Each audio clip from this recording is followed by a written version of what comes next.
அருட்பெருஞ்சோதி அருட்பெருஞ்சோதி தனிப்பெரும் கருணை அருட்பெருஞ்சோதி.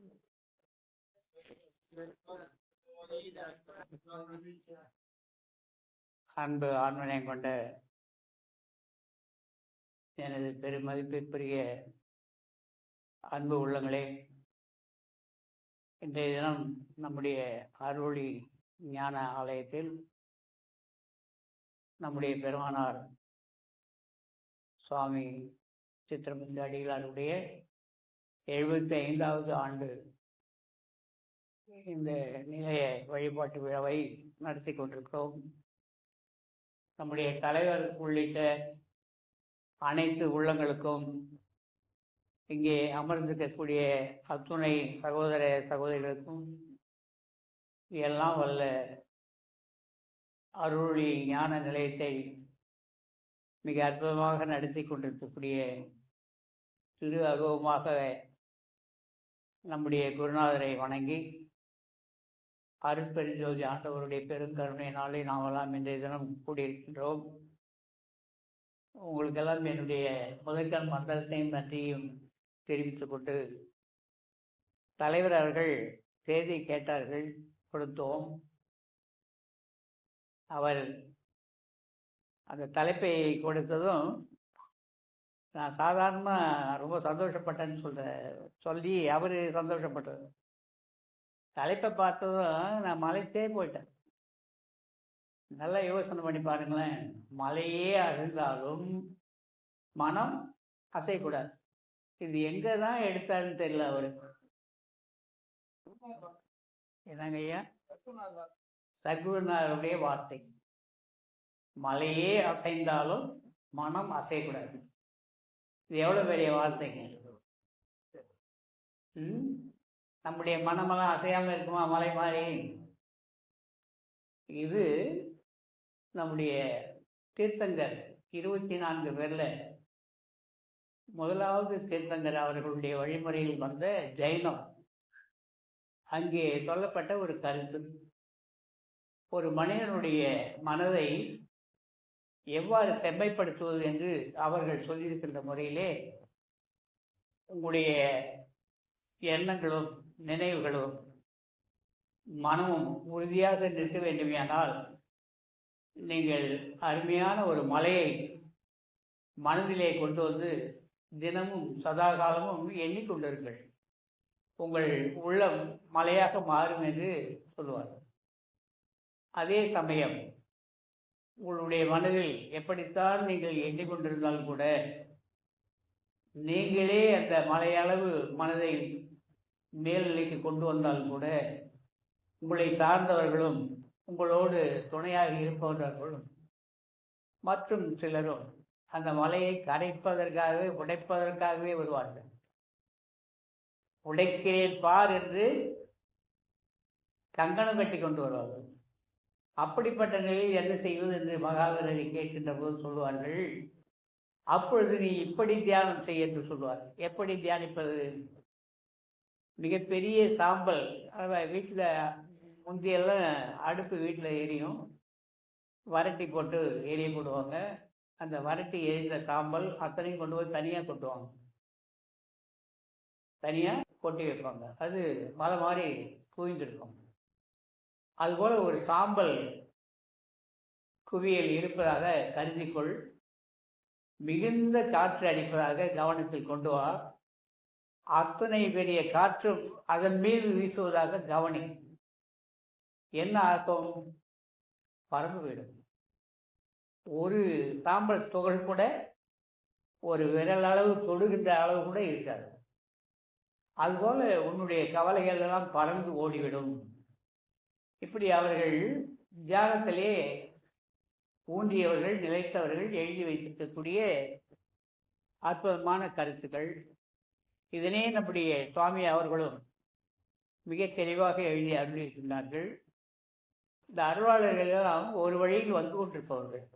அவர் சொன்னார் என்றால் இவரும் சொல்வார், இவர் சொன்னதை அடுத்து வருபவரும் சொல்வார்கள். இதுதான் வாழையடி வாழையாக வருகின்ற திருக்கூட்டத்தினுடைய இயல்பு. மக்களுக்காக அவர்கள் வருகின்றார்கள். அப்படிப்பட்ட நிலையிலே மலை அசைந்தாலும் மனம் அசையக்கூடாது. எவ்வாறு இருந்தால் அசையலாம், அசையக்கூடாது. மலை தெரியும் நமக்கு. மலை எதனால் ஆனதுன்னு தெரியும். இந்த புவி எவ்வாறு உருவானதுன்னு படித்தீங்கன்னா பூகோள சாஸ்திரம் இருக்குது. ஒரு பெரிய வெடிப்பு வந்தது. அந்த வெடிப்புக்கு அப்புறம் இந்த கிரகம் குளிர்ந்தது. அதுக்கப்புறம் மண் மேடிட்டது, மணல் வந்தது, மண் வந்தது, மலை வந்தது, சொல்ல கேள்விப்படுகிறோம். உலகிலே மிகப்பெரிய மலை உயரமானது அப்படின்னு சொன்னால் நம்முடைய இந்தியாவில் இருக்கக்கூடிய எவரெஸ்ட் அப்படின்னு சொல்லுவாங்க. அதில் கூட ஏறி இறங்கிட்டாங்க எல்லாரும். ஆனால் மலையில் ஏறி இறங்கிடலாம், நம்முடைய மனதில் ஏறி இறங்குறது ரொம்ப கஷ்டம். இந்த மனம் இருக்க சாதாரணமானது அல்ல. இந்த மனதை வசப்படுத்துவதற்கு நம்முடைய சுவாமி அவர்கள் அருளொளியை நிறைய எழுதியிருக்கிறார்கள். ஐயா அவர்கள் தலைப்பு கொடுத்த பிறகு பார்த்தேன். நம்முடைய அடிகளார் அவர்கள், சித்திரமுத்து ஐயா அவர்கள், பால் மனம் அடங்கி, பால் மனம் அடங்கி, மனதை என்ன சொல்றாரு? பால் சொல்றாரு. பால் மனம் அடங்கி உந்தன் ஊழ்வினைகளை, உந்தன் ஊழ்வினைகளை, சென்ற பிறவிலே செய்த பாவ புண்ணியங்களை எல்லாம் நெறியை ஆழ்ந்தோர், ஆழ்ந்தோர் மிக ஆழமா செல்லுகின்றவர்கள் தியானம் வேண்டுமே, தியானம் வேண்டுமே. நித்திய லோகம் வாழ்ந்திருக்க உன்னை தூண்டும். நித்திய லோகத்தில் வாழ்ந்திருப்பதற்கு உன்னை தூண்டக்கூடியது தியானம் ஒன்றுதான். அந்த தியானம் தான் ஊழ்நிலைகள் எல்லாம் களையும். இந்த பாழ்மனம் அடங்கி தியானம் பண்ணணும்.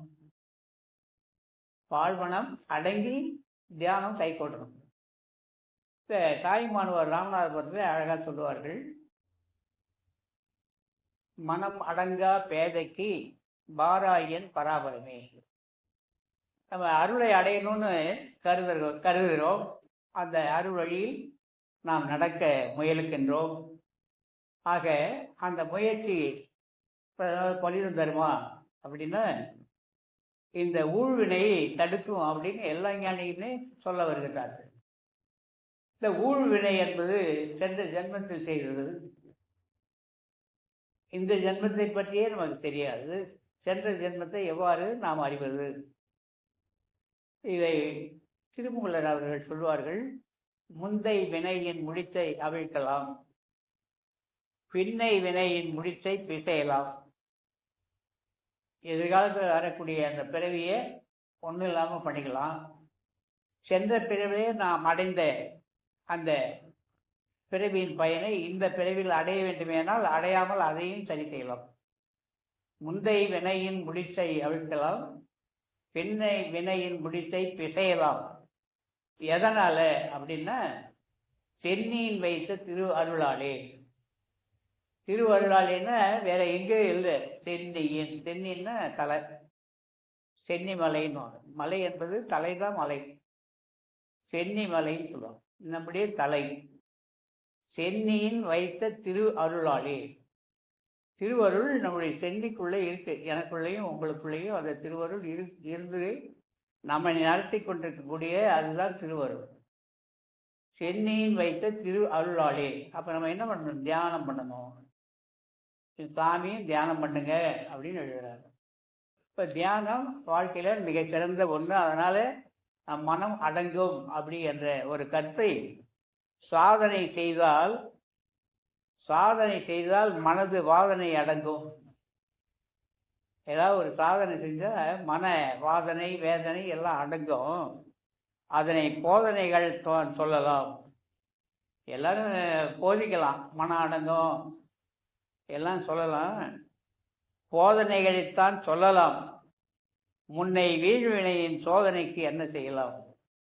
போன ஜென்மத்தில் செய்த அத்தனையும் நாம் அனுபவிக்க இருக்குமே, அதுக்கு நம்ம என்ன பண்ணலாம் அப்படின்னு கேட்குறாரு. அதையும் தியானத்தின் மூலம் சரி செய்யலாம்னு சாமி சொல்லியிருக்காங்க. காவிய உடையை அணிந்து மணிகள் கட்டி கொடுத்து ருத்ராட்சம், காவிய உடை மணியும் அணிந்து கபட வேடமாய் காசி வரை, இங்கே எங்கல்ல கன்னியாகுமரியில் தொடங்கி காசி வரை சிரிந்து அலைபவன் தோசியவன், பரம்பரை பரதேசி அரண் அருளில் மனதை எப்படி ஐக்கியப்படுத்துவாங்க தெரியாது. அப்படிப்பட்டவர்கள் ஐக்கியப்படுத்தினால் அவன்தான் சன்னியாசி, அவன்தான் நற்கதிக்கு செல்வான்னு எழுதுறார்.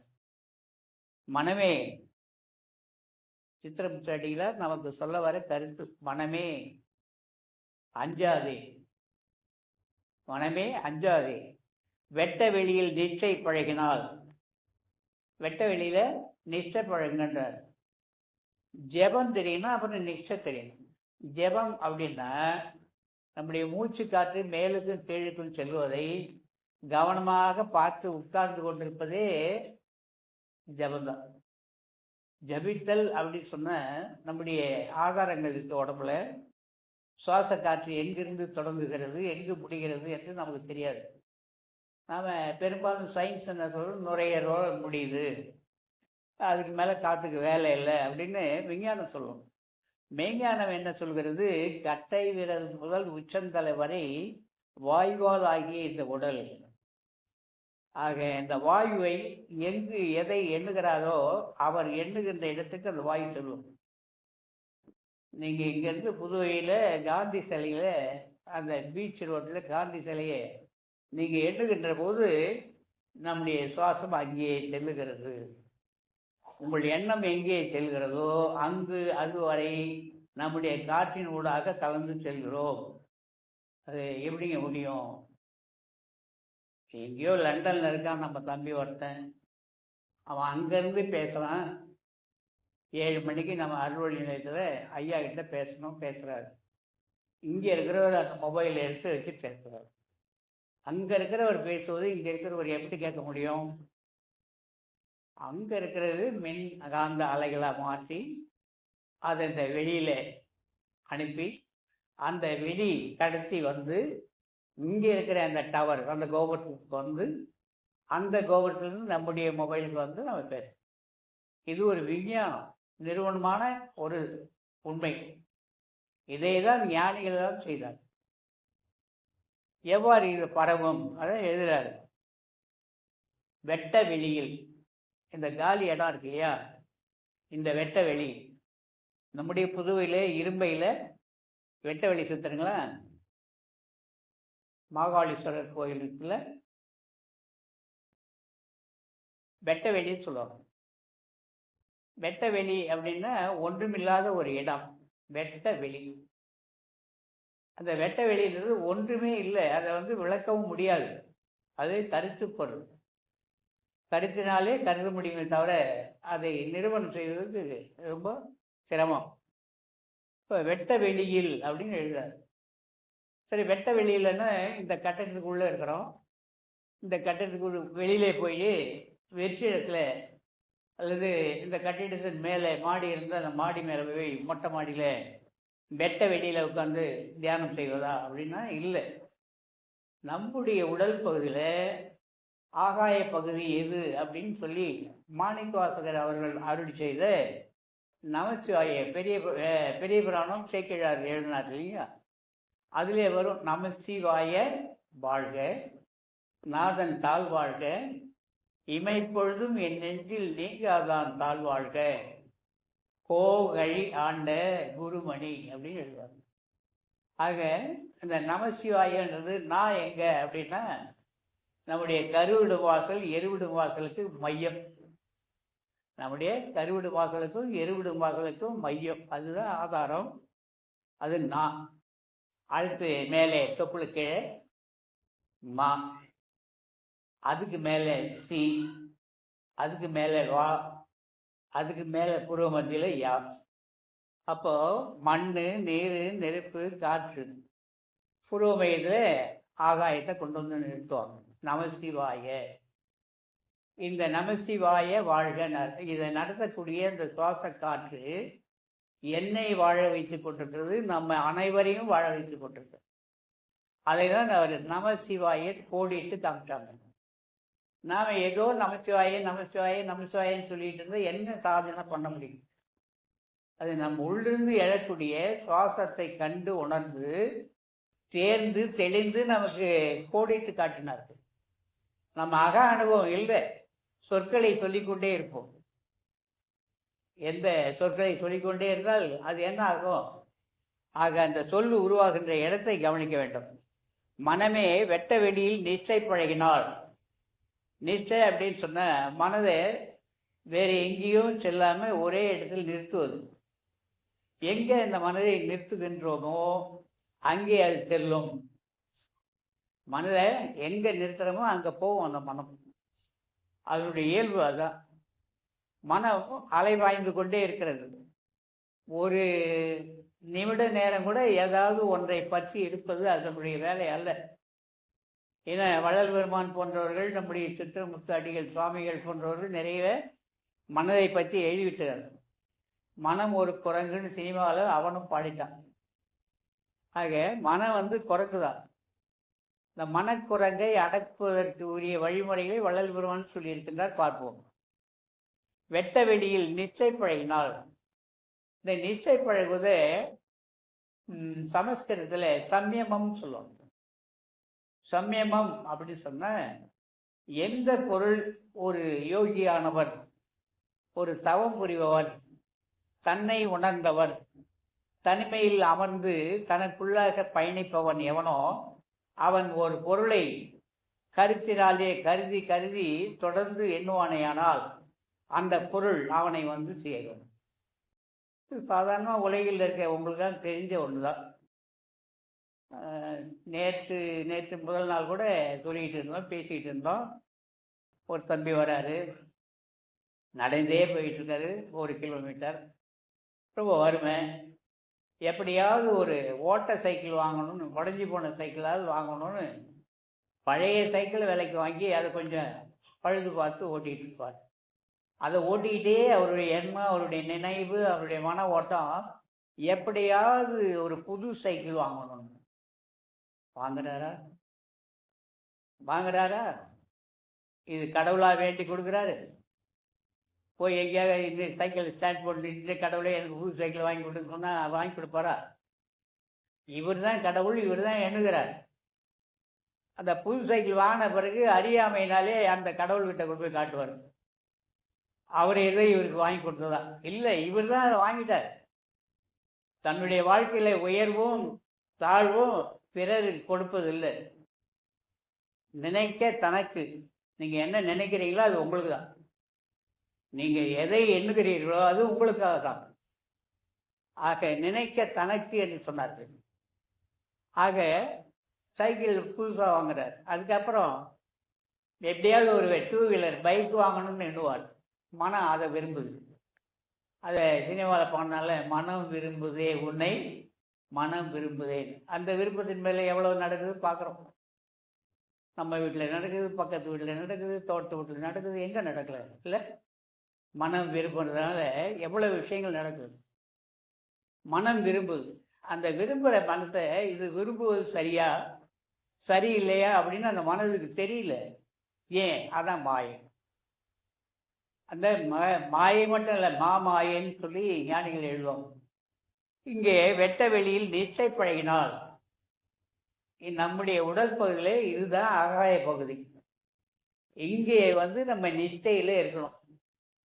யார் ஒருவர் நிஷ்டையில் உட்கார்ந்து பழகிறாரோ அவருக்கு ஒருபோதும் கஷ்டம் என்பது இல்லை. எவ்விதமான கஷ்டங்களுமே சத்தியமாக இல்லை என்று குரு பிரானும் எழுதியிருக்கின்றார். யாரு? வள்ளல் பெருமான் எழுதியிருக்கார். வெட்ட வெளியில் நிச்சை பழகினால் அட்டமா சித்துகளும் வருமா. யாரு? சாமி சித்திரமுத்து அடிகளார் எழுதாங்க. லகிமா, கரிமா, ஈசத்துவம், மகத்துவம் நிறைய எழுதியிருக்காங்க. 8 விதமான பயிற்சியினை பெற முடியும். அட்டமா சித்துகளும் விளையாடலாம் என உனக்கு நன்கு தெரியும் அல்லவா? நம்ம கேட்குறாரு. நீ நிச்சயில இருந்தீங்கன்னா அட்டமா சித்தியை நீ விளையாடலாம், உனக்கு தெரியாது. ஆனால் தெரியாத மாதிரி வீணையே காலத்தை கழித்து கொண்டிருக்கிறாய். அதை நம்முடைய சித்திரமுத்து அடிகளார் நம்ம கேட்குறார். உனக்கு நன்கு தெரியும் அல்லவா? முத்திக்கும் சித்துக்கும் முரண்பாடு உண்டு என கருதி, முத்திக்கும் சித்திக்கும் முரண்பாடு உண்டு. சாமி சொல்வதை வள்ளல் பெருமான் சொல்வார். முக்தி என்பது நிலை 300 சாதனம், சித்தி என்பது நிலை சேர்ந்த அனுபவம் சாமி சொல்வாங்க. முக்திக்கும் சித்திக்கும் முரண்பாடு என கருதுபவர்கள் சமய தருகின்ற கோபக்கொடியவனை அடக்கி ஒதுக்கினால் பொறுமை பெருகும். அப்படிப்பட்டவன் இதெல்லாம் முத்தி வேறு சித்தி வேறு இப்படியாவது சொல்லிட்டு இருக்கான் உலகத்தில் அப்படின்னா அதெல்லாம் இல்லை. இதெல்லாம் அந்த கோபக்கொடியனை அடக்க வேண்டிய நிலையில் அடக்கி கொள்ளலாம்.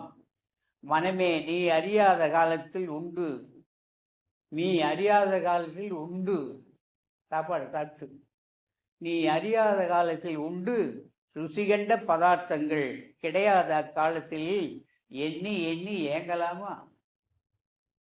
முந்தா நாள் சாப்பிட்ட பிரியாணி நல்லா இருந்தது, சைவ புலவு நல்லா இருந்தது, கூட வெங்காயமாவது அதில் தயிர், அது எவ்வளோ அற்புதமாக இருக்கும். அதை எண்ணி எண்ணி இன்னைக்கு கிடைக்கலேன்னு ஏங்குறியே. ருசிகண்ட பதார்த்தங்கள் கிடையாத காலத்தில் எண்ணி ஏங்கலாமா? இன்பம் தருவதெல்லாம் இறுதியில் துன்பமாகும் என கருதி என்ன அதை சாப்பிட்டு வந்து ஜீரணமாகாம அவர்கள் படுகிற பாடு நிறைய பேர் பார்த்துருக்கோம். ஒத்துக்காத உடனே இந்த உடம்பு ஒத்துக்கும்னு சொல்லி சாப்பிட்டு அந்த உடம்பு படுகின்ற அவஸ்தையெல்லாம் உடன் சார்ந்தவர்களும் படுவாங்க. அதனால ஒவ்வொருவரும் என்ன செய்யணும், இந்த உடம்புக்கு எது ஒத்துக்கொள்ளுமோ அதை மட்டும் கொடுக்குற ஒரு வழக்கம் வேணும். அப்போ இதுக்கு என்ன அடக்கம் வேணும்னா கண்டிப்பாக நம்ம மனதை எதனால் அடக்கலாம் அப்படின்னா ரொம்ப பெரிய பாடம் இது. மலையை அசையாத மலையை கூட அசைய வைக்கலாம். அது ஒரு சாதாரண விஷயம். இப்போ தமிழ்நாட்டில் நீங்கள் சுற்றி வந்தீங்கன்னா நான் வள்ளிமலை வரைக்கும் போயிருக்கேன், ஆந்திராவில் குப்பம் வரைக்கும் போயிருக்கேன், இந்த பக்கம் கர்நாடகாவில் தொண்டிப்பள்ளின்னு ஒரு ஊர் வரைக்கும் போயிருக்கேன். ஆனால் அப்பொழுது 30, 40, 50 ஆண்டுகளுக்கு முன்னாடி பார்த்தாலும் மலையெல்லாம் இப்போ இல்லை, ஏற முடியாத மலையெல்லாம் இப்போ இல்லைங்க. அப்போ என்ன, மலையே உடைக்கலாம். ஆனால் நம் மனம் அடிக்கடி உடைஞ்சு போகுதில்ல. ஒரு நிமிடத்துக்கு ஒரு எத்தனை முறை இந்த மனம் உடையுது. மனதை நாமேவும் உடைச்சிக்கலாம், மற்றவங்கள விட்டு உடைக்க சொல்லலாம். இல்லை மற்றவங்க நீங்கள் சும்மா இருந்தாலும் வந்து உடைப்பாங்க. அதுக்கு சுத்தியெல்லாம் தேவையில்லை. ஒரு பார்வையே போகிறோம் உங்கள் மனசை உடைக்க, ஒரு வார்த்தை போகிறோம் உங்கள் மனதை உடைக்க, உங்கள் எதிர செய்யக்கூடிய ஒரு செயல் போகிறோம் உங்களுடைய மனதை உடைக்க, இல்லையா? இது அன்றாட குடும்பம் நடத்துகிற நாம் பார்த்துக்கிட்டு தானே இருக்கிறோம், அனுபவிச்சுக்கிட்டு தானே இருக்கிறோம். ஆக 2 இட்லி இந்த அளவுக்கு சாப்பிட்டுட்டு இருக்கிறார் பிள்ளை, 3ஆவதாக கேட்குறாரு, 4ஆவதும் வைக்கிறோம், 5ஆவதாக வைக்கிறோம். அவனுக்கு அது ஒத்துக்காதுன்னு தெரியும். பக்கத்தில் இருந்து அப்பா என்ன செய்கிறாரு, அவனை பார்க்குறாரு, முறைக்கிறார். ஏங்க பிள்ளை விருப்பமாக சாப்பிட்றான் விடுங்கன்னுவாங்க. அவரு அவனை சரி பண்ணுறதுக்காக முறைக்கிறார். அந்த பார்வை அவன் என்ன பண்ணுறான், இதோட போதும்னு கையை காட்டுவான். அவனுக்கு அது ஏற்புடையதாக தெரியல, அப்பா ஏதோ முறைக்கிறார் அப்படின்னு நினைக்கிறான். ஆக அந்த பார்வை ஒன்றே அவன் இன்னும் கொஞ்சம் சாப்பிட வேண்டியது நிறுத்திடுறான். அப்போ அந்த பார்வையிலே இந்த மனம் எப்படி செயல்படுது? நம்முடைய 5 புலன்களும் மனதினாலே செயல்பட்டு கொண்டே இருக்கிறது சதா காலம். அது அதான் வேலை. சும்மாவே நீங்கள் ஒரு இடத்துல ஒரு ஆளை உட்கார வைங்களேன், எதுவுமே இருக்காது அவருக்கு. இந்த பக்கம் மேலே எங்கேயே பார்த்துக்கிட்டே இந்த காலை இப்படி ஆட்டிக்கிட்டே இருப்பார். இந்த கால் ஏன் ஆடுதுன்னு அவருக்கே தெரியாது. இல்லை இந்த கையை ஆட்டிக்கிட்டே இருப்பார். இல்லை ஏதாவது பக்கத்தில் இருக்குன்னா அதை கிள்ளி பார்த்துக்கிட்டே இந்த அசைக்கிட்டே இருப்பார். இது மனதனுடைய இயல்பு.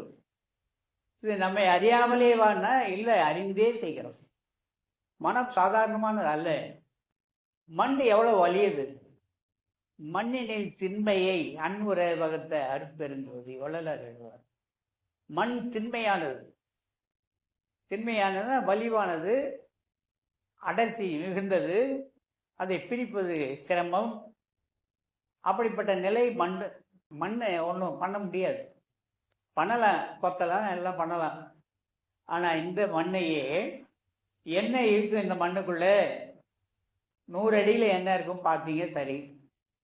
ஒரு 12-13 கிலோமீட்டர் எவ்வளோ தூரம், அவ்வளோ ஆழத்துக்கு என்ன இருக்குன்னு ஒருத்தன் ஆராய்ச்சி பண்ணலாம். எங்கே? ரஷ்யாவோ. அது இருக்கு குறிப்பு. அப்படி ஒரு ஆராய்ச்சி போர்வெல் பண்ணுறாரு, ஆழ தொலையிடுறாரு. இடுகின்ற பொழுது 13வது கிலோமீட்டரை தாண்டினதும் அங்கே அனுப்பிய கருவிகள் அத்தனையும் தண்ணீராக மாறிவிட்டது. எந்த கருவியுமே போய் அங்கே வேலை செய்யலை, உருகி போகுது. அவ்வளோ வெப்பம் பூமிக்குள்ள, அந்த இடத்துல அவ்வளோ வெப்பம். இந்த வெப்பத்தை நம்மவர்கள் முன்னவே கண்டது.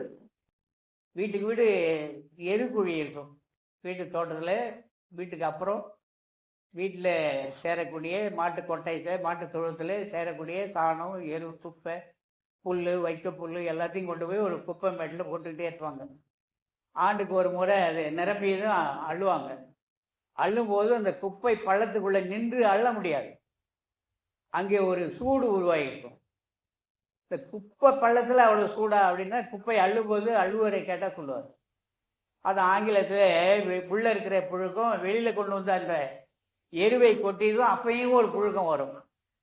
இது ஆங்கிலத்தில் அரோபிக் புழுக்கம், அனோரோபிக் புழுக்கம் அப்படின்னு சொல்லி சயின்ஸ், விஞ்ஞானம் சொல்லுது.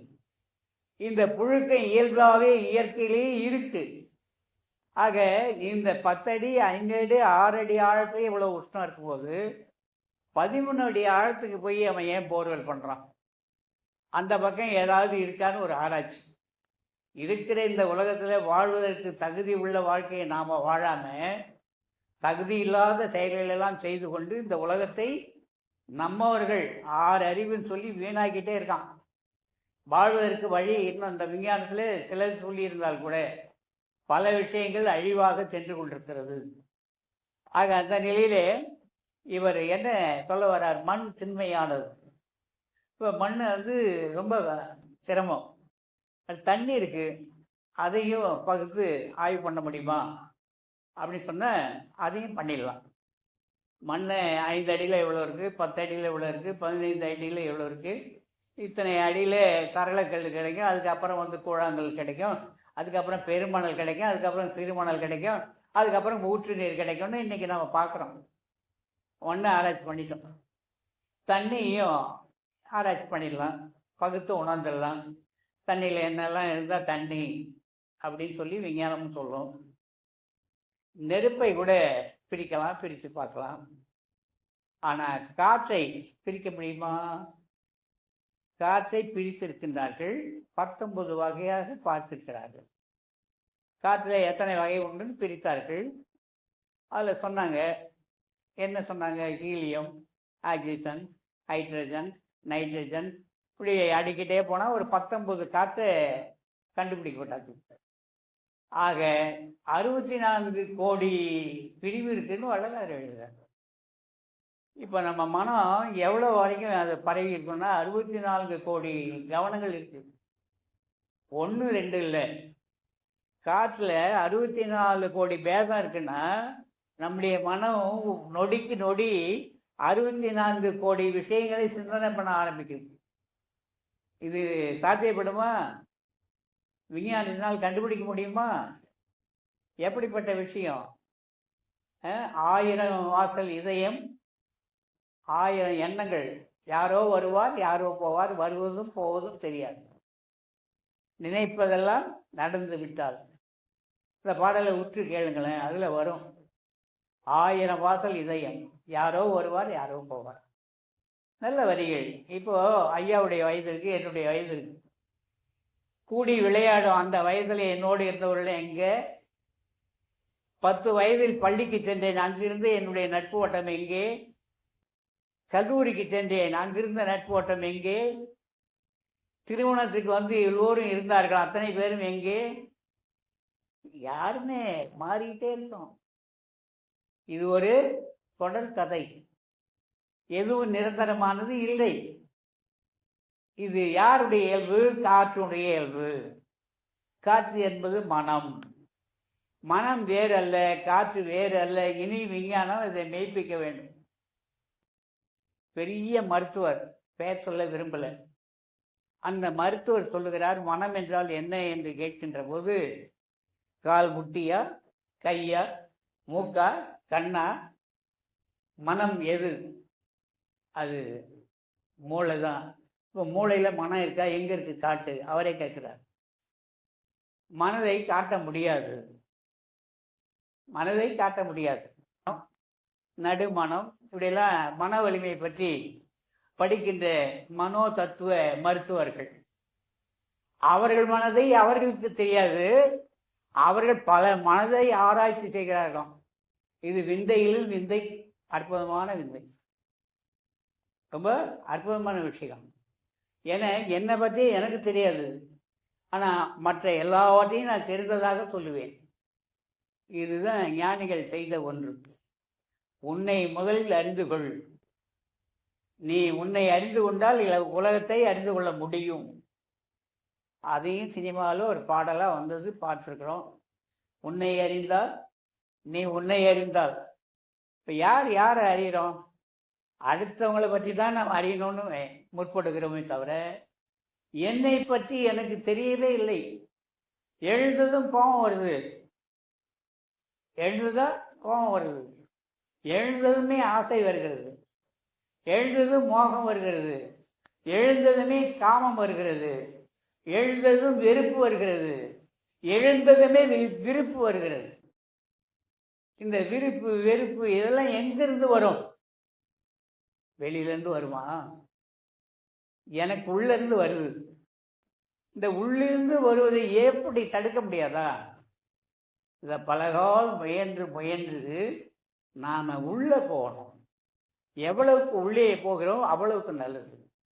ஆக காற்று 64 கோடி பேதம்னு வள்ளல் பெருமான் எழுதினார். இந்த காற்று தான் நம்முடைய குணங்களுக்கும் காரணமானது. அதுதான் நம்முடைய உடம்புல இருந்து காரியம் பண்ணிட்டு இருக்கு. இந்த காற்று லேசானது அல்ல, மனம்தான். அதுதான் திருமந்திரத்தில் திருமூலர் சொல்லுவார், மண்மனம் எங்குண்டு வாயு அங்கு உண்டு. வாயு எங்கில்லை மண்மனம் அங்கில்லை. வாயு எங்கில்லை அங்கே மண்மனம் அங்கில்லை. மண்மனத்துள்ளே லயத்திருப்பாருக்கு மனம் லயமாமேன்னு. அப்போ மனதை எங்கே சாமி சொன்னாங்க? வெட்ட வெளியில் தியானம் பண்ணுன்னாரு, நிஷ்டையில் இருடாண்டு. இந்த வெட்ட வெளின்றது நம்முடைய நெற்றி பகுதி தான். இது மிகப்பெரிய வெளி. இது இந்த உடல் பகுதியில் இருக்கிற மற்ற வெளிகள்லாம் சின்ன சின்ன வெளிகள். மிக பெருவெளி எதுன்னா நெற்றி தான். இந்த நெற்றி பெருவெளி இங்கே நடக்கக்கூடிய அற்புதமான அனுபவங்களை ஒருவருமே நாம் அனுபவித்து அறியவே இல்லை. இந்த மூளையினுடைய எல்லா பகுதியும் இந்த நெற்றி தொடங்கி உள்ளே இருக்குது. இது உள்ளே என்ன இருக்குன்னு இன்னமும் ஆய்வு பண்ணிக்கிட்டே இருக்காங்க. அதுக்கு ஒரு முடிவே இல்லை. நம்முடைய இந்த ஆகாயத்தை எப்படி ஆராய்ச்சி செய்து இன்னும் முடிவுக்கு வர முடியோ, அதுபோல இங்கே சென்று ஆய்ந்தவர்கள் எல்லாம் சயின்ஸ் பண்ணுது. ஆனால் நம்முடைய மெய்ஞானிகள் இங்கே என்ன நடக்குன்னு தெளிவாக அறிந்து உணர்ந்து தேர்ந்து கையுற வீசி நடப்பதை நாணி கைகளை கட்டியே நடந்தார் வள்ளலார். ஏன்னா இந்த வெட்ட வெளியில அவ்வளோ ஆற்றல் மிகுந்த அணுக்கள் இருக்கின்றது. அது பிறவிக்குரியவை. நான் கையை அசைக்கின்ற போது அவை ஏதாவது சேதமடைந்தால் நான் பாவம் செய்தவனாகிறேன். கையுற வீசி நடப்பதை நாணி கைகளை கட்டியே நடந்தேன். இது அடக்கம். அதான் அவர் சொன்னார், அடக்கம் அமரருள் உயிக்கும்னார். நாம் அடங்கலை, ஆனால் எல்லாரையும் அடக்கணும்னு நினைக்கிறோம். முதல்ல நான் அடங்கணும். நான் அடங்கிட்டேன்னா போறேன், நான் யாரையும் அடக்க வரல. சித்தன் முத்து அடிகளார் யாரையாவது அடக்கியிருக்காரா கேளுங்க? சொல்லிகிட்டே இருந்தார், அவ்வளோதான். நீ அடங்காத போ, என்னுடைய டியூட்டி, என்னுடைய கடமை, இந்த உலகத்துக்கு நான் வந்தேன், இதை சொல்லி கொண்டிருக்கிறேன், நீ கேளு, கேட்காம போ. வள்ளலார் அழகாக சொன்னார், கடை விரித்தேன் ஒரு இடத்துல சொல்லுவார், ஒரு இடத்துல கொள்வார் இல்லை. நீங்கள்லாம் நான் சொல்லுவதை கேட்டு நடக்கக்கூடாதுன்னே முடிவு எடுத்துட்டு வந்துட்டீங்க, உங்ககிட்ட எதுக்கு நான் சொல்லணுன்னாரு வள்ளலார் கடைசி காலத்தில். நீங்களாம் நான் சொல்லுவதை கேட்டு நடக்கக்கூடாதுன்னு முடிவு எடுத்துட்டீங்க, அதோட இல்லை கையில் கங்கணம் கட்டிட்டு வந்துட்டீங்க. இந்த ஆள் சொல்லுவது கேட்கறதே இல்லை இன்னிலேருந்து அப்படின்னு. அப்புறம் நான் எப்படி சொல்லுவேன், அதனால் நான் உள்ளே போகிறேன் அப்படின்னாரு. ஆக யாரும் சொல்லுவதை கேட்டு நடக்க யாரும் இல்லை, சொல்லுவோர் தன்னை மாற்றிக்கொள்ள வேண்டும். நான் மாற்றிக்க முயற்சி பண்ணுறேன், அவ்வளோதான். இந்த காலகட்டத்தில் என்னை கூப்பிட்டு பேச சொன்னால் நான் என்ன பேசுவேன்? என்ன பேச சொன்னால் நான் என்ன பேசுவேன்? அவங்க சொன்ன மாதிரி என்னை பாட சொன்னால் நான் என்ன பாட தோணும். உன்னை ஒன்று கேட்பேன், உண்மை சொல்ல வேண்டும். சிவஞான ஐயா தான் கேட்குறேன். மலையே அசைந்தாலும் மனம் அசையக்கூடாதுன்னாரு. அவருக்கு தெரியுங்க, மலையே அசைந்தாலும் அவர் அசைய மாட்டார்.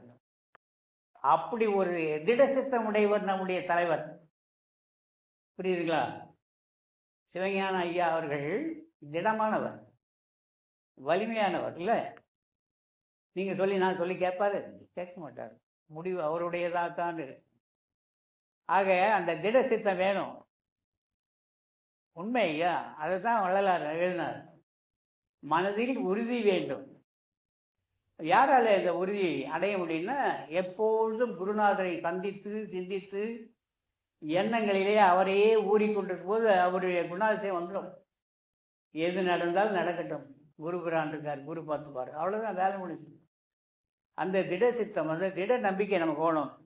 அதான் இவர் அழகாக எழுத்தார். நிச்சை பழகினால் அட்டமா சித்துகளும் விளையாடலாம் சொன்னார். அறியாத காலத்தில் உண்டு ருசி கண்ட பதார்த்தங்கள் கிடையாத அக்காலத்தில் எண்ணி ஏங்கலாமா அப்படின்னு சொல்லி, பண்பாக மனதை சதா, இந்த மனதை பண்பாக சதா பக்தி என்னும் கடலினுள் மூழ்க விடுன்றார். பக்தி என்னும் கடல், கடல்ல தண்ணி இருக்கு, பக்தி கடல், இதுல மூழ்குன்றார். பக்தி அப்படின்ற சொல்லுக்கு வள்ளல் பெருமான் ஒரு விளக்கம் கொடுத்துருப்பாரு. நீங்க என்ன நினைக்கிறீங்க பக்தின்னா? சொல்லுங்க பார்ப்போம். எனக்கு பக்தின்னா என்னன்னு தெரியல. நீங்க எல்லாம் பக்திமான் தானே. அப்பா கிட்ட கை கட்டினாலும் அங்க ஒரு இடத்துல உள்ள போய் கை கட்டிட்டு இருக்கீங்க. அம்மா வார்த்தையை நீங்க கேட்கலனாலும் அங்க யாராவது ஒன்று வேற ஒரு நிறத்துல பச்சை சிவப்பு மஞ்சள்னு கட்டிட்டு ஒரு அம்மா சொன்ன அந்த அம்மா சொல்வதை கேட்பேன், பெற்ற அம்மா சொல்வதை கேட்க மாட்டேன். இதெல்லாம் பக்தின்னு நீ நினைக்கிற. இது பேர் பக்தியா? இது பேர் பக்தியா? இல்லை. பக்தி என்பது மன நெகிழ்வு, தயவு, அன்பு, கருணை, இரக்கம். இது யார் இடத்தில் உள்ளதோ அவர்தான் பக்திமான். குழைத்தன்ன, குளித்தன்ன, குழைத்தன்ன, பட்டப்பட்டையா போட்டால் என்ன, கண்மூடி ஜபித்தால் என்ன, கலியுறவே கேட்பவருக்கு ஈய வேண்டும். உன்கிட்ட வந்து இன்னும் ஒரு உதவி செய்யணும், முடிந்தா செய்யணும். முடியாத போது நீ முடியலன்னு சொல்லலாம், உன்னால முடியும் போது முடியலன்னு சொல்லாத. இதுதான் பக்தி. வள்ளல் பெருமான் பக்திக்கு இவ்வளவு விளக்கம் கொடுக்குறாரு. நெகிழ்வு, தயவு, கருணை, அன்பு, இதையெல்லாம் யாரிடத்தில் உள்ளதோ அவர் மட்டுமே பக்திமான். நாம் இன்னைக்கு இந்த காலகட்டத்தில் பக்திமான் எப்படி நினைக்கிறோம்? வேற மாதிரி அந்த பக்தி போயிடுச்சு. அது அல்ல பக்தி. அதான் வள்ளல் பெருமான் சொன்னதை இவரும் சொல்லி, பக்தி என்னும் கடலில் மூழ்க செய்பவருக்கு அவர்களுக்கு மட்டும்தான் மனது வசமாகி இறைவன் இரு நாட்களையும் கட்டி தழுவி விடுவான். 2 கரங்களாலையும் அவனை கட்டி தழுவுவாரான் கடவுள். இந்த வழியை பின்பற்றி வரப்பிரசாத விசுவாசத்தை தகர தயங்காதீர்கள். நீங்கள் நான் சொல்வதை கேட்டு தயக்க அடையாதீங்க, தயக்கத்தோடு வராதிங்க, முயற்சி செய்யுங்க அப்படின்னு எழுதி, மனம் விரிந்த உயர்நிலை எய்தினால், நம்முடைய மனம் மிக உயர்ந்த நிலை எய்தினால், வேண்டுதல் வேண்டாமை இளநடி சேர்ந்தார்க்கு யாண்டும் இடும்பை இல்லை என்ற அந்த வார்த்தையே சாமி எடுத்து இங்கே ஆண்டிருக்காரு. என்ன பண்ணியிருக்காரு? மனம் விரிந்த உயர்நிலை எய்தினால் வேம்பு கரும்பு என்ற வேற்றுமை உனக்கு தெரியாது. அப்போ நமக்கு என்னதான் நம்ம சாமிகிட்ட இருந்தாலும், என்னதான் நான் தியானம் பண்ணாலும், பேண்ட்டு சூட்டு போட்டு காரில் வந்து கேட்டுக்கிட்ட நின்னார்னா ஓடி போய் வாங்க வாங்க வாங்கன்றேன். ஒரு அழுக்கடைந்த கந்தை துணி கட்டிக்கிட்டு ஒரு கிழிஞ்ச சட்டை போட்டுக்கிட்டு வந்து கேட்டுக்கிட்ட நின்று ஐயா இருக்காரான்னு கேட்டா, ஓ யார் நீ எங்கே வந்த? இங்கே ஐயாவுங்கள நொய்யாவுங்கள போ அப்படின்னு நான் எழுந்து விழுந்தனா இது நியாயமா? பேண்ட்டு சூட்டு கோட்டு போட்டு வந்தவன் முன்னாடி போய் நின்ன மாதிரியே இந்த அழுக்காடை கட்டி வந்தவன் முன்னாடி நான் நிற்கணும். எங்கப்பா வந்தேன்னு நான் கேட்கணும்.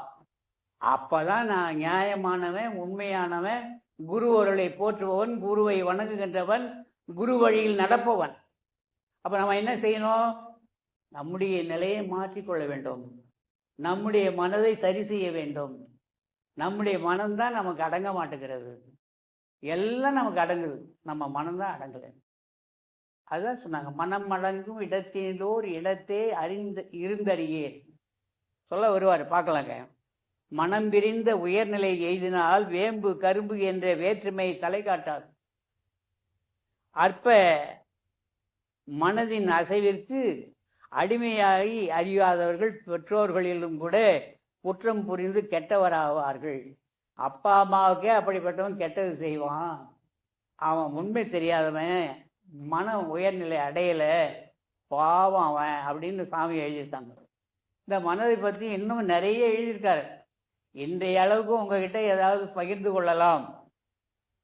அவர் எழுதியதை நீங்கள் பார்த்துருப்பீங்க. நான் இன்னைக்கு இது நம்ம பார்த்து உங்ககிட்ட சொல்லணுன்றே எடுத்துருக்கோம். அதனால் இதுதான் உண்மையும் கூட. ஒரு பெரிய சம்சார கடல், நம்முடைய வாழ்க்கை பயணம் பெரிய கடல் தான். எல்லோரும் கடலை தான் சொல்லியிருக்காங்க. நிலத்தில் வாழ்ந்துடலாம், கடலில் வாழறது ரொம்ப சிரமம். நம்ம யாரையாவது ஒரு திருமணம் பண்ணி வேண்டிய பொருளாதார வசதியெல்லாம் பண்ணி ஒரு கப்பலோ ஒரு போட்டோ ஏதோ ஒன்று பண்ணி அதில் உட்கார வச்சு கணவன் மனைவி கொண்டு போய் உட்கார வச்சு, நீ இந்த கடலில் ஒரு 10 வருஷம் குடும்பம் பண்ணிட்டு வா அப்படின்னு அந்த போட்டோடு அவங்கள அனுப்பிவிட்டா குடும்பம் பண்ண முடியுங்களா? தரையில் குடும்பம் பண்ணலாங்க, எப்படியா வாழ்ந்துடலாம். இந்த கடலில் அவன் எப்படி வாழ்வான்? தரையில் காலையில் காப்பி போட போனால் காப்பி போட்டாலும் காண காப்பி சொல்லி இல்லை, கங்கன் தேவாவும் இல்லை, த்ரீ ரோசஸும் இல்லை, டாப் ஸ்டார் டீ போட்டாலும் காணா. உடனே ஓடு பக்கத்து கடையில் போய் வாங்க. உடனே 3வது வீட்டில் கடையில் இருக்குது, எடுத்துகிட்டு வராங்க. அங்கே கடலில் இருக்க டீ தூள் ஆகிப்போச்சு, பக்கத்து கடைக்கு போட முடியுமா?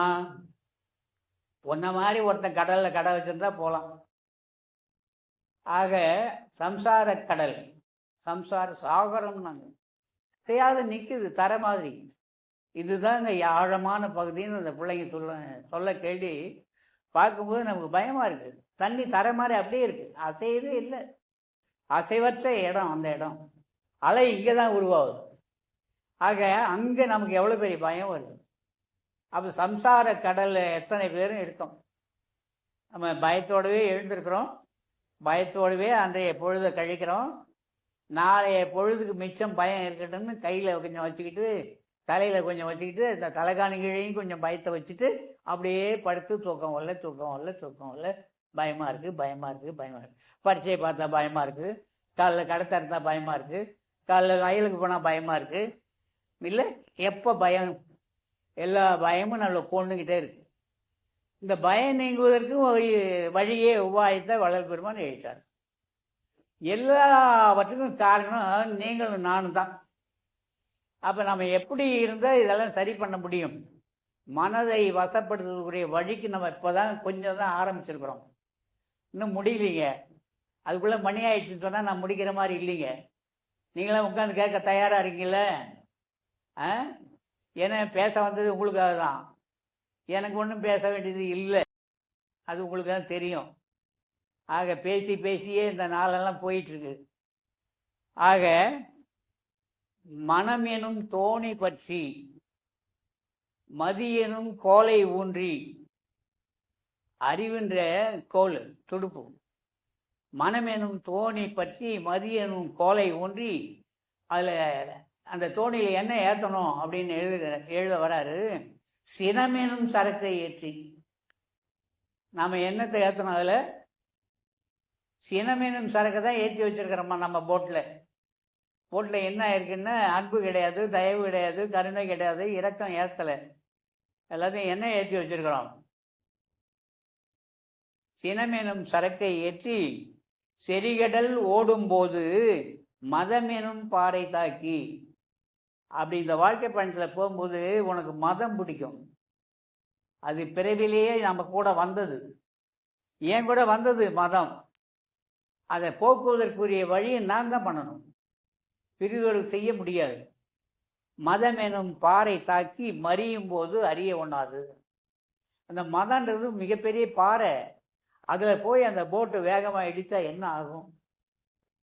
என்ன ஆகும்? ஆகையினால அதை நீங்கள் தான் பார்த்து சரி பண்ணிக்கணும்னு அவர் எழுதுறாரு. மனம் என்பது காற்றில் நுண்ணியதுன்னு சொன்னோம் இல்லைங்களா?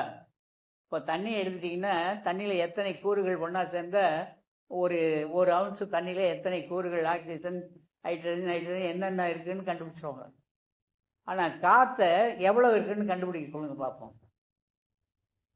காற்றை எதன் வழியாக பார்க்க முடியும்? பார்க்கவே முடியல. ஆனால் காற்றை கோடு போட்டு பார்க்குறாங்க.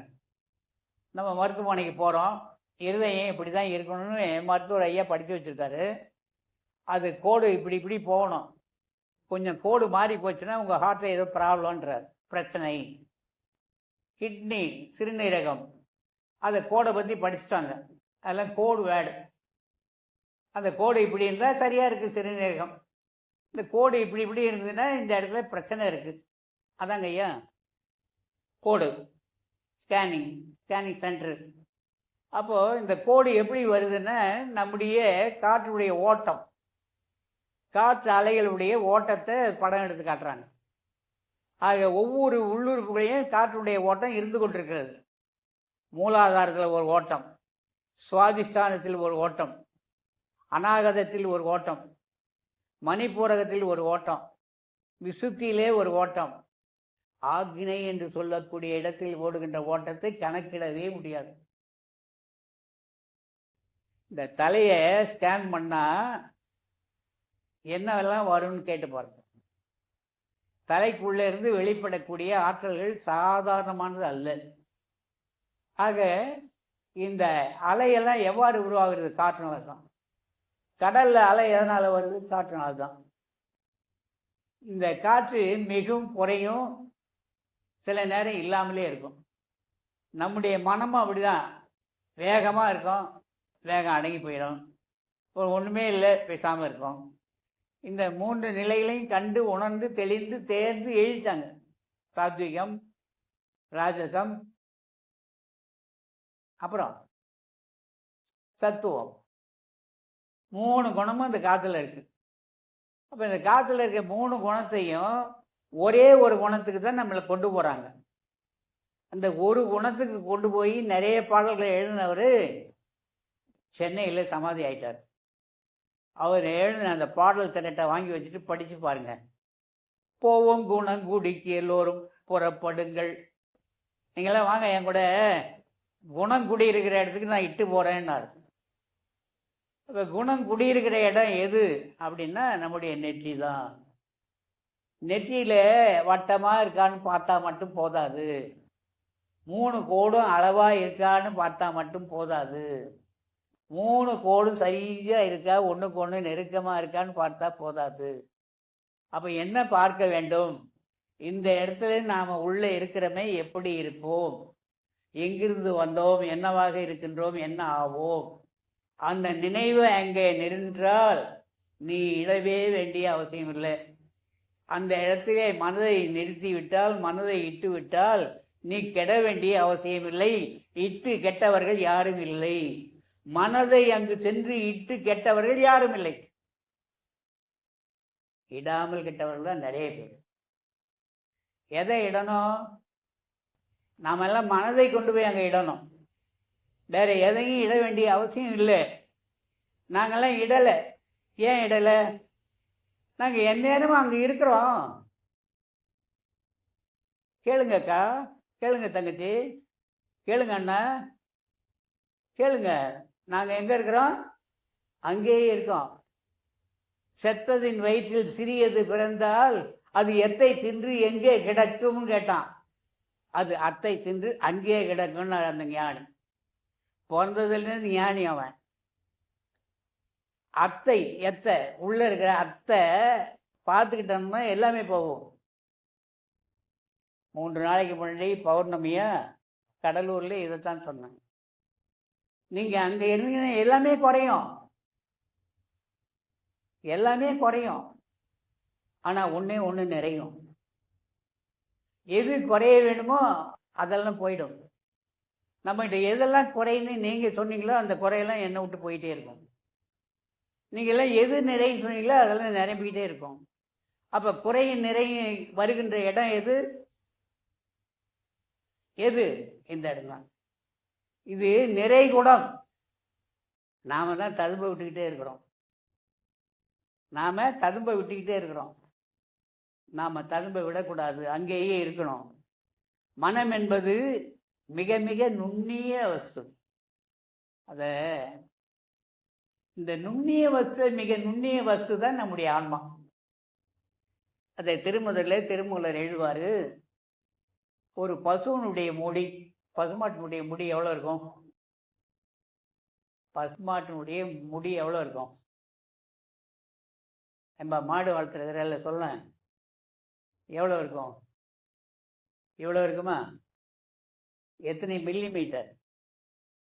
அந்த ஒரு பசுனுடைய முடியை எடுத்து அதை 1000 பூரா வெட்டி, அதில் ஒன்று எடுத்து 100 பூரா வெட்டி, அதில் ஒன்று எடுத்து 10 பூரா வெட்டி, அதில் ஒன்று எடுத்து 4 பங்கா வெட்டி, அதில் ஒன்று எடுத்து காட்டினா எவ்வளோ இருக்கும்? இன்னும் இதுக்கு கருவி வரல. மைக்ரோஸ்கோப்பா? நுண்ணிய நுண்ணாடி வரல. கண்ணாடி வந்திருக்கு, குவியாடி இருக்கு, நுண்ணாடி இருக்கு, டெலஸ்கோப், பூத கண்ணாடி இருக்கு. பெருசாக காட்டினா பூத கண்ணாடி, ஒரு சின்ன பொருள் பெருசாக காட்டினா அது பூதம். ஆக பெரிய கண்ணாடி பூத கண்ணாடி, சின்னதாக காட்டும் குழி லென்ஸ் எல்லாம் படிக்கிறோம். ஆக எதனாலும் கண்டறிய முடியாத ஒரு துகள் நீங்களும் நானும். இப்போ உட்காந்து பேசிகிட்டு இருக்கு, எல்லாம் உட்காந்து கேட்டுக்கிட்டு இருக்கு. அதுதான் கேட்குறது, அதுக்கும் தெரியாது. அதுதான் பேசுறது, இதுக்கும் தெரியாது. இதுவும் அதுவும் சேர்ந்து ஏதோ ஆடிட்டு கிடக்குது இந்த உலகத்தில். இதை தான் ஞானிகள் சொன்னாங்க. அப்போ என்ன செய்யணும்? அங்கேயே போகணும், அந்த நுண்ணிய வஸ்தை கண்டுபிடிக்கணும். எப்படி இருக்கணும்? அந்த ஆன்மா தான் பக்குவ ஆன்மா, அபக்குவ ஆன்மா, பக்குவ ஆன்மா, பக்குவ ஆன்மா, அபக்குவ ஆன்மா, பக்குவ ஆன்மா அப்படின்னு அந்த அணுக்கள் பிரியுது. இதை யாரையா பிரிப்பாங்க? எவ்வளோ பெரிய விஷயம்! இதை பிரித்து இந்த ஆன்மா இங்கே தான் போகணும், பிறவி எடுக்கணும் அப்படின்னு செய்கிறவர் யார்? எங்கும் நிறைந்த எல்லாமுடைய சர்வ வல்லவராகிய அற்புதரே, நிரதிசேரே, எல்லாமானவரே, எங்கும் நிரம்பியவரே, என்னுள்ளும் உங்களுக்குள்ளும் உள்ளவரே, உங்களுடைய அருமை பெருமை தெரியாமல் நான் வாழ்ந்துட்டு இருக்கிறேன்னு வள்ளலார் தெளிவாக எழுதுகிறார். ஆக உள்ளே இருக்கிற ஒன்று எவ்வளோ நுண்ணிய வஸ்து, அதுதான் நம்முடைய காற்றில் இருக்கக்கூடிய ஒரு மிகப்பெரிய பொருள். நாம் ஏற்றும் போதும் இறக்கும் போதும் காற்றை, நீங்கள் ஏற்றும் போதும் இறக்கும் போதுன்னா சாப்பாடு தட்டு உள்ளே போகுது வெளியே வருதுன்னு நினைக்காதீங்க. ரொம்ப பேர் அதை தான் ஏற்றுவாங்க, அப்புறம் பின்னாடி இறக்குவாங்க. ஏற்றுமதி இங்கே, இறக்குமதி எங்கேயோ.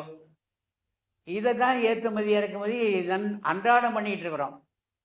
ஆனால் ஞானிகள் எதை ஏற்றுவது எதை இறக்குவது அப்படின்னா, ஏற்றுவது மட்டும்தான் இங்கே செய்ய வேண்டும், இறக்கவே கூடாது. அதை ஏற்றி நிரப்ப வேண்டும். ஏற்றுவது ரேசகமாக போறது, அதை உடல் முழுவதும் பரவ விடணும், அது போறதும்.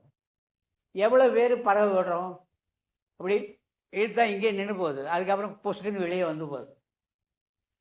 எம்டி, அதாவது காலி வயிறாக இருக்கணும். காலி வயிறாக எப்போல்லாம் இருக்கோ அப்போது நல்ல மூக்கு வழியாக காற்றை நிறைய இழுத்து உள்ளே எவ்வளவு நிறுத்த முடியுமோ அவ்வளவு நிறுத்திக்கிட்டு மெல்ல விட்டுடணும். இழுக்கும் போதும் விடும்போதும் ரொம்ப ரொம்ப ரொம்ப ரொம்ப கவனமாக இருக்கணும். வேகமாகவும் இழுக்கக்கூடாது, வேகமாகவும் விட்டுடக்கூடாது. இதை கொஞ்ச நாளைக்கு பண்ணி பாருங்களேன், என்ன நடக்கும்? மாபெரும் செயல்களெல்லாம் நீங்கள் உணர முடியும். ஏன்னா இந்த உடல் அதுதான் எல்லா வேலையும் செய்யுது. அது இல்லாமல் எதையுமே நம்ம பண்ண முடியாது. ஆக இந்த காற்று தான் மனம் என்கிற போது, இந்த மனதை சரி செய்வதற்கு வள்ளல் பெருமான் கண்ட ஒரு அற்புதமான விஷயம்தான் ஜீவகாருண்ய ஒழுக்கம் எழுதினார். அது தயவுக்காக. ஜீவகாருண்ய ஒழுக்கம் பண்ணியாச்சு, நீ என்ன பண்ண போற? உன்னுடைய ஜீவனை பார்த்தாகணும். இந்திரிய ஒழுக்கம்னு ஒன்று எழுதினார். ஜீவகாருண்ய ஒழுக்கம், இந்திரிய ஒழுக்கம், கரண ஒழுக்கம், ஆன்ம ஒழுக்கம், 4 ஒழுக்கங்களே வள்ளலார் சொல்லியிருக்கார். ஆக இந்திரிய ஒழுக்கம் என்பது என்ன? நம்முடைய கண்ணு, காது, மூக்கு, வாய் அத்தனையும் இது வழியாக தான் மனம் ஓடிக்கொண்டிருக்கிறது. காலையில் எழுந்தது இந்த மனம் என்ன செய்யுது? கண்ணை பற்றி கொள்கிறது. அதான் விழிக்குது. உள்ளே இருக்கிற ஆன்மாவுக்கு முன்னாடி இருக்கிற மனம் கண்ணை திறந்து பார்க்குது. பார்த்தா நம்ம இந்த வீட்டில் தான் படுத்துருக்கிறோம், இந்த எண்ணம் வருது. அதே ராமேஸ்வரம் போனோம், அறையை எடுத்து படுத்தோம், கண்ணை முடிச்சு எழுந்திருக்கிறோம், அடட ராமேஸ்வரத்தில் இருக்கிறோம் நம்ம அப்படின்னு நினைப்பு வருது.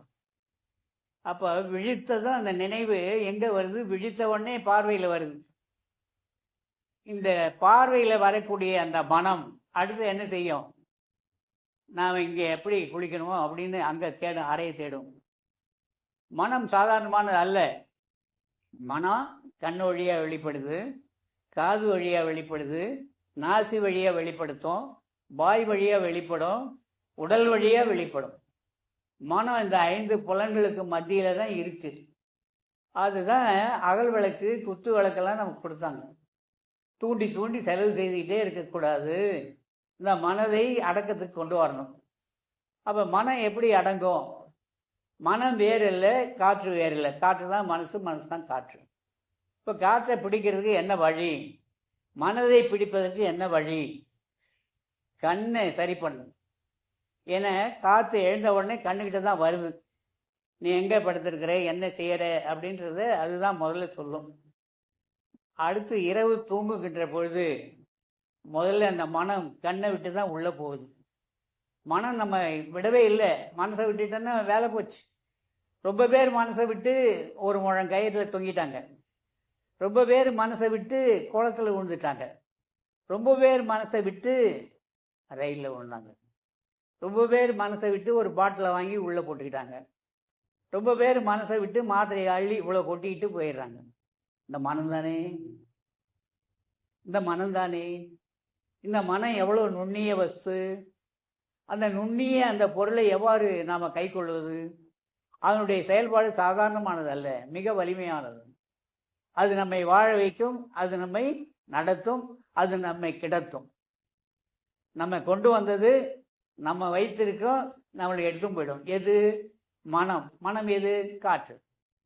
எங்கள் அப்பாவுக்கு ஒரு மனசு, எங்கள் அம்மாவுக்கு ஒரு மனசு, 2 மனசும் ஒன்றாச்சு. நான் வந்தேன். அப்போ மனம் இல்லைன்னா நான் வரல, நான் இல்லை. அப்போ மனம் உண்டானால் என்ன உண்டாகும்? மார்க்கம் உண்டாகும். மனம் உண்டானால் மார்க்கம் உண்டாகும். அப்போ மனம் செமையாகும். மனதுக்காக ஒரு ஒழுக்கம் வள்ளல் பெருமான் எழுதினார். என்ன ஒழுக்கம்? இந்த இந்திரிய ஒழுக்கத்தில் முதல்ல நில்லுங்க. கண்ணால் குருகுரமாக யாரையும் பார்க்காத.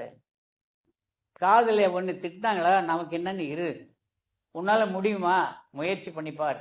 அப்போ தான் நீ உன் மனசு கூட போராடுற, கண்ணு கூட போராடுற, மூக்கு கூட போராட்டம். வாய் சொல்லும் நல்லா இருக்கு, கண்ணு பார்த்து சொல்லும் அழகான பொருள் இதுக்கு, திரும்ப கிடைக்காது, சாப்பிட்டுடுது. அப்போ நான் அடக்கம் இல்லை, சாப்பிட்டுட்டு தான் வந்திருக்கிறேன், ஆனாலும் அதை பார்த்தா சாப்பிட்ணுன்னு தோணும். இது நியாயமா? அப்போ இந்த மனம் என்ன சொல்லுது? சாப்பிட்டு, கொஞ்சம் சாப்பிட்டு, நாளைக்கு கிடைக்காது, இப்போ பார்த்ததில்ல, கொஞ்சம் வாங்கி சாப்பிட்டு. அப்போ அது சொல்கிறத கேட்டு நம்ம என்ன பண்ணுறோம்? உள்ளே அறிவு ஒன்று சொல்லும், வெளியில் மனம் ஒன்று சொல்லும். அப்போ அந்த மனம் கைவசம் ஆகணும்னா இந்திரியங்கள் வழியாக போகணும். அதனால தான் இந்திரிய ஒழுக்கம்னு ஒன்று எழுதினார். கண்களால் குருகுரமாக பாராதிருங்கள், காதுகளில் கொடிய சொல் விழும். நம்ம பேசலை, நம்ம கேட்கல, நம்ம திட்டலன்னு ஒன்றால் முடியுமா? முயற்சி பண்ணு, என்னை மனதை கட்டிமா பிடிக்கிற. ருசி விரும்பாத இரு, மனசை நீ அடக்கிட்ட. மனசை உன் கைவசம் கொண்டு வர, அது நான் ருசி மேலே தான் போகும். அது ருசி மேலே போகாதன்னு தடுத்து நிறுத்துறதுக்கு தான் முக்கிய பலம் வேணும். அதுபடி போகட்டுன்னு ஓடுறதுக்கு ஒன்றும் பலம்லாம் வேண்டில்லை, நிறுத்துவதற்கு தான் பலம் வேணும். ஆக மனம் இது. அதனால தான் மனம் அது செம்மையானால்னு எழுதுனாங்க. இந்த மனதை யாம் பெற்ற இன்பம் பெருகை வையகம், யாம் பெற்ற இன்பம் பெருகை வையகம், யாம் பெற்ற இன்பம் பெருகை தமிழ்நாடு, யாம் பெற்ற இன்பம் பெருகை இந்தியா, யாம் பெற்ற இன்பம் பெருக ஐரோப்பா, அப்படிலாம் சொல்லலை. யாம் பெற்ற இன்பம் பெருகை வையகம்னா எதுங்க? இந்த பூமி மேலே இருக்கிற அத்தனை பேரும். அதுதான் எல்லா உயிரும் தன் உயிர்னு எடுக்கின்ற எண்ணம். யாம் பெற்ற இன்பம் பெருகை வையகம். மொபைல். யாம் பெற்ற இன்பம் பெருகை வையகம், வான் பற்றி நின்ற மறைபொருள் கூறிடேன். வான் பற்றி நின்ற மறைபொருள்.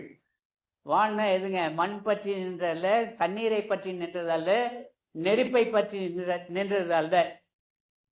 வான் பற்றி நின்ற, அதாவது ஆகாயத்தை பற்றி நின்ற ஒரு பொருள் எது? காற்று. ஆகாயத்தை பற்றி நிற்கக்கூடிய ஒரே பொருள் காற்று. நம்முடைய உடல் பகுதியிலே ஆகாயம் இது.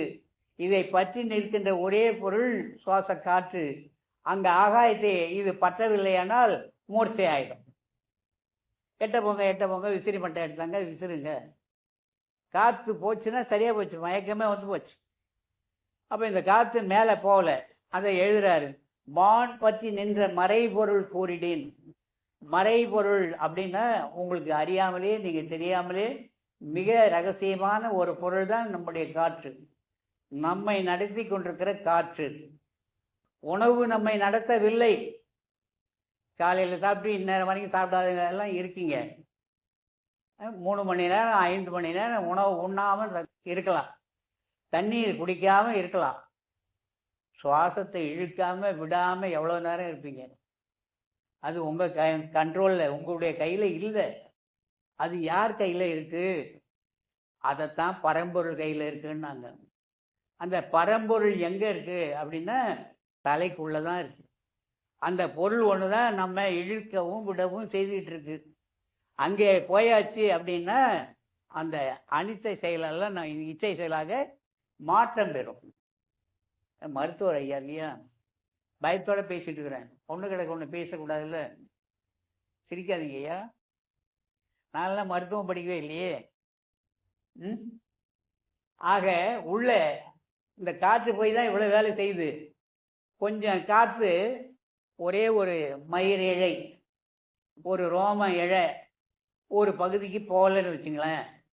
போகலை அப்படின்ன உடனே இந்த பக்கம் எனக்கு போகலைன்னு வச்சுங்களேன், அடுத்த நிமிஷம் இந்த கையும் காலம் என்னாச்சு? என்னாச்சு?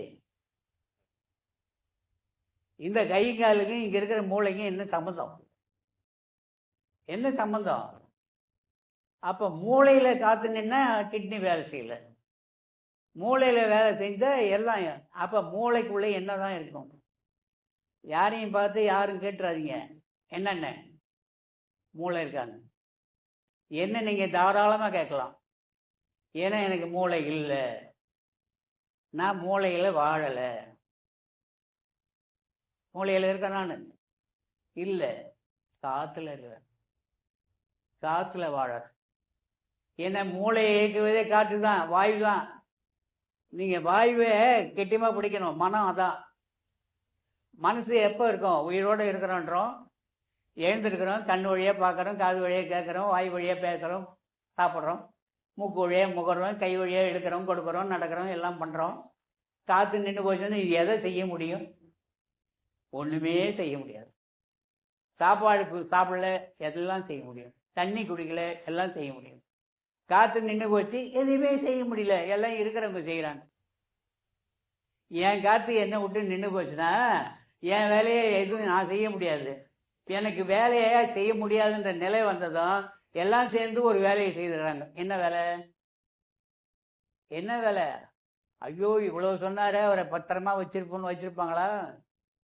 ஐயோ கோடி கோடியா சம்பாதிச்ச மனுஷனாச்சு, நமக்கு இந்த ஊரை கட்டி கொடுத்தானே, இவனை உள்ளேயே வச்சிருப்போம். நீ வச்சிருந்தா கூட ஊரை சுற்றி விட மாட்டான், கொண்டு போய் எங்க விடுவான்?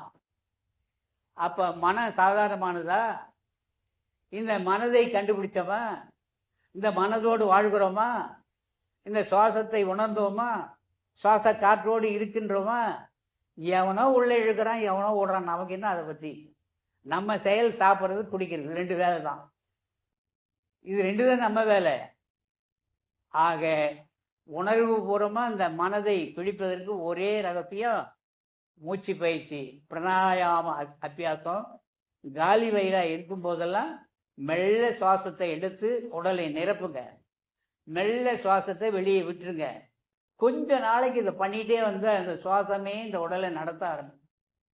உணவு குறையும், உறக்கம் குறையும், குடிக்கின்ற பருகுகின்ற நீர் குறையும், பேசுகின்ற பேச்சு குறையும், உன்னுடைய செயல் அனைத்தும் குறையும்.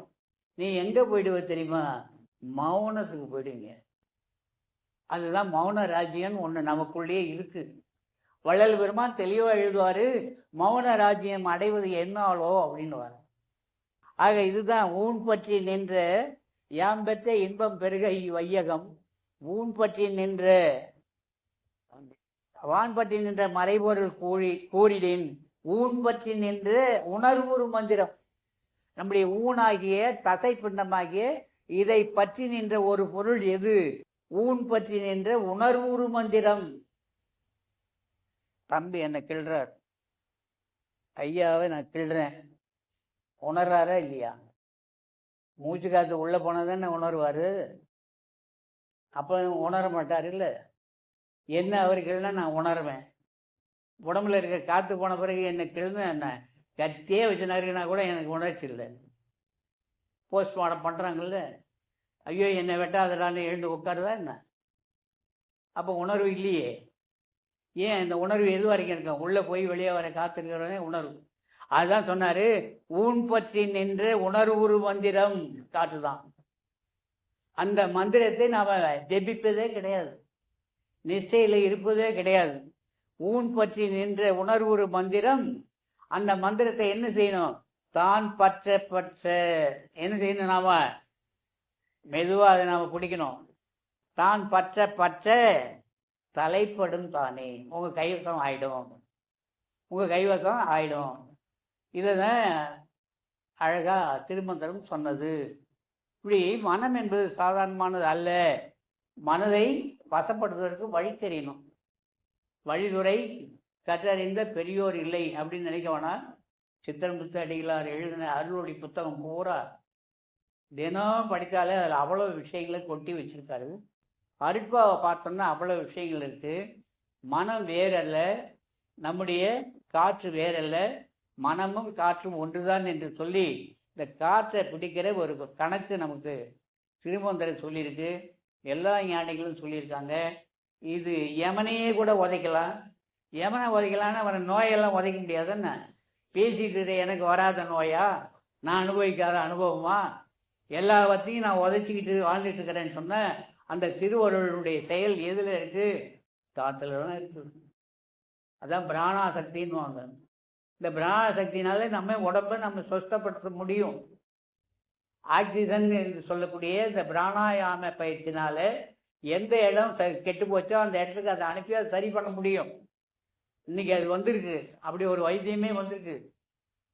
ஆறாத ரணங்களே சுத்தமான ஆக்சிஜனை விட்டு விட்டு காயத்தை ஒன்றும் இல்லாமல் பண்ணுறாங்க. அப்போ நம்ம இழுக்கிற அந்த சுவாசத்தை எவ்வளோ உயிரணுக்கள் இருந்தால் நம்ம உயிரணுக்களை உற்பத்தி பண்ணுவோம்.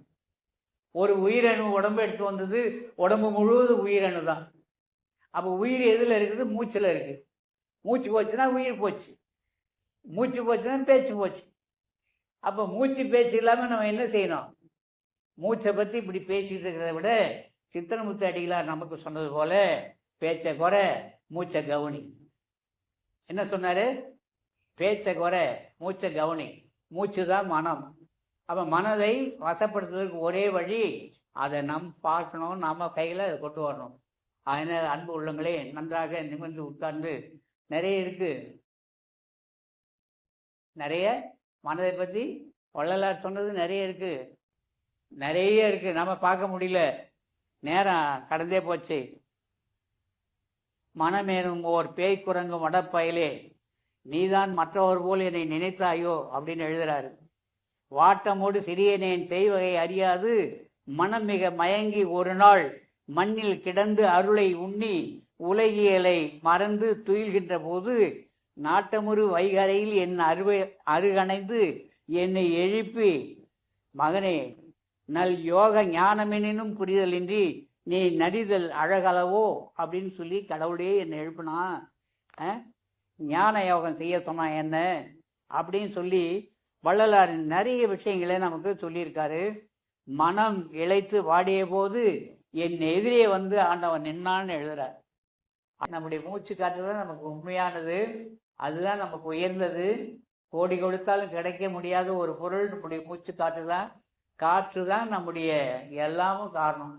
மனதை வசப்படுத்தணும் அப்படின்னு சொன்னால் காற்று தான் வசப்படுத்தணும். இந்த காற்று நம்மளுடைய அசையாத நிலைக்கு நம்மை கொண்டு வரும். என்ன பண்ணணும், ஒரு தீபத்தை ஏற்றுறோம், இவ்வளோ பெரிய அகல் விளக்காக இருக்கட்டும், அதில் இவ்வளோ பெரிய திரியை போட்டு அது நிறைய எண்ணெயை ஊற்றி இந்த மதில் மேலே வச்சு விட்டுட்டா எவ்வளோ நேரம் எரியும்னு நினைக்கிறீங்க? காற்றுல ஆடி ஆடி ஆடி இருக்கிற எண்ணெய் பூரா காலி ஆகிடும். அதே தீபத்தை ஒரு கண்ணாடி பெட்டி ஒன்று பண்ணி அந்த கண்ணாடி பெட்டி வழியாக பார்க்குற மாதிரி உள்ளே வச்சு அதுக்கு ஒரே ஒரு சின்ன துவாரம், காற்று உள்ளே போகும் வெளியே வரும் பண்ணிட்டா அந்த நிவாந்த தீபம்னு வள்ளலார் சொல்லுவார். ஆடாமல் அசையாமல் அப்படியே இருக்கும். அது எத்தனை மணி நேரம் எரியுதுன்னு பார்த்தீங்கன்னா அரை நாள் இல்லை ஒரு நாள் எரியும். மதில் மேலே வைத்தது 2 மணி நேரத்தில் எரியலை. ஆனால் இந்த பெட்டிக்குள்ளே வைத்தா 12 மணி நேரம் 6 மணி நேரம் எரியுது. எப்படி எரியுது? இதுதான் வள்ளல் பெருமான் மேட்டுக்குப்பத்தில் அந்த கண்ணாடி கூண்டை கொடுத்து அந்த தீப முன்னிலையில் கடவுள் விளங்குவதாக பாவித்து நீங்கள் நினைந்து நினைந்து உணர்ந்து உணர்ந்துன்னா நமக்குள்ளே நிவாந்த தீபம் போல 2 புருவங்களுக்கு நடுவே ஒரு சுவாச காற்றிலே அது ஆடிக்கொண்டிருக்கிறது. அதுதான் அருட்பெருஞ்சோதி. கண்களிக்க புகை சிறிதும் காட்டாதே புருவ கலை நடுவே விளங்குகின்ற கற்பூர தொடரே. நான் அன்புள்ளவங்களே, நன்றாக நிமிர்ந்து உட்கார்ந்து நம்முடைய மனதை நாம் பார்க்க வேண்டுமேயானால், நம்முடைய நினைவும் உணர்வும் நெற்றி பகுதியை நிறுத்தி பழகுமையானால் நம்முடைய குணங்கள் எல்லாம் மாறி அமையும் என்று சொல்லி இந்த நல்ல நேரத்தில் நம்ம எல்லாமான அன்னதானம் சொற்பொழிவு இவ்வளவும் அங்கே ராமநாதபுரத்திலிருந்தும் பல வெளியூர்களிலிருந்து வந்திருக்கின்ற உங்கள் அத்துணை உள்ளங்களுக்கும் என்னுடைய பணிவான அன்பான வந்தனத்தை நன்றியும் தெரிவித்து கொண்டு நிறைய கொண்டு வந்திருக்கிறேன். நிறைய விஷயங்களே வள்ளலார் சொல்லியிருப்பவை நேரம் கருதி மற்றொரு முறை நம்மை கூட்டுவிட்டால் இறைவன் இயற்கை கூட்டுவிட்டால் கூடலாம் என்று சொல்லி நன்றாக நிமிர்ந்து உட்கார்ந்து 2 புருவங்களுக்கு மத்தியில் அண்ணாக்கின் பக்கம் மேலே உச்சிக்கு கீழே கோடி சூரிய பிரகாசமுடைய ஒளி அணுவாக நான் இருக்கின்றேன், நான் இந்த உடல் அல்ல என்று கருதி கருதி கருதி வழிபாடு செய்ய வேண்டும் என்று வள்ளல் பெருமான் அழகாக எழுதி அருளியிருக்கின்றார். அப்படி கடவுள் வழிபாடு செய்வதால் எனக்கு என்ன கிடைக்கும்? நீங்கள் என்னெல்லாம் எண்ணுகிறீர்களோ அது அத்தனையும் வரும். எத்தகைய உயிர் எப்படி எண்ணினா உயிருக்கு அப்படி அளித்தருள் அருள்பெருஞ்சோதி. எங்கெங்கு இருந்து உயிர் ஏது வேண்டினும் அங்கங்கு இருந்து அருள்கின்ற அருட்பெருஞ்சோதி. எங்கொரு தேவையும் நம்மை தொடராமல் இரவும் பகலும் மெய்க்காவல் செய் துணையாக வேண்டிய வேண்டிய விருப்பமெல்லாம் கொடுத்து ஈண்டு இருந்து அருள் புரிகின்ற தெய்வ தந்தையாக எனக்குள்ளும் உங்களுக்குள்ளும் அண்ணாக்கின் பக்கம் மேலே உச்சிக்கு கீழே கோடி சூரிய பிரகாசமுடைய ஒளியணுவாக கடவுளை கருதி வழிபாடு செய்கின்றேன். அருட்பெருஞ்சோதி அருட்பெருஞ்சோதி.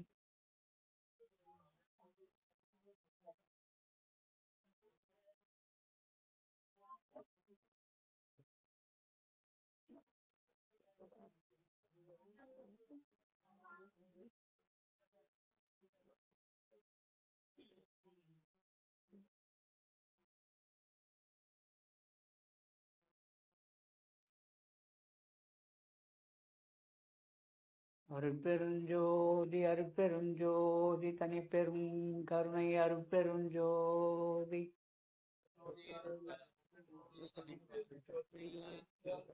எல்லா உயிர்களும் இன்புற்று வாழ்க. கொல்லா நெறி உலகமெல்லாம் ஓங்குக. வள்ளல் மலரடி வாழ்க வாழ்க. நல்ல மழை பொழிக. நாடு வளம் பெறுக. அருட்பெருஞ்சோதி அருட்பெருஞ்சோதி தனிப்பெரும் கருணை அருட்பெருஞ்சோதி.